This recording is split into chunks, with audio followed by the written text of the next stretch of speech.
La guerre commerciale entre la Chine et les États-Unis a atteint un autre palier avec la sortie vendredi par Pékin d'une liste noire d'entreprises étrangères non fiables.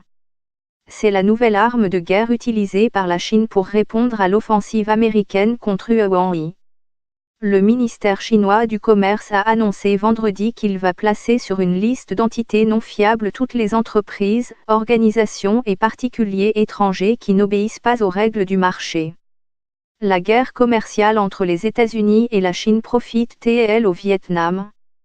Pourquoi le bras de fer entre Huawei et Google inquiète l'Afrique? L'UADément être espionnée par la Chine. Il en sera de même pour celles qui s'éloignent de l'esprit d'un contrat qui impose des embargos ou cesse d'approvisionner des entreprises chinoises pour des motifs non commerciaux et nuisent gravement à leurs intérêts et droits légitimes.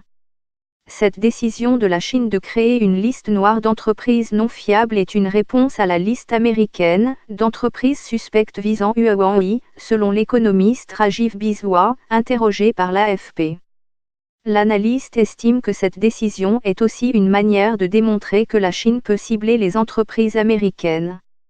Les filiales et succursales de sociétés américaines situées hors de Chine pourraient également être visées par cette mesure, selon Rajiv Biswa. D'ailleurs, Pékin va imposer à partir de samedi en Chine de nouvelles surtaxes sur des produits américains, en représailles aux hausses de droits de douane annoncées par Donald Trump début mai sur des produits chinois.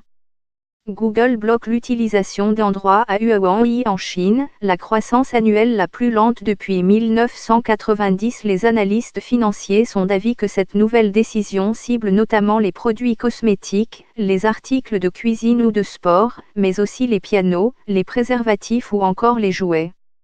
Par conséquent, une forte chute des commandes à l'exportation a été observée, selon cet indice officiel des directeurs d'achat.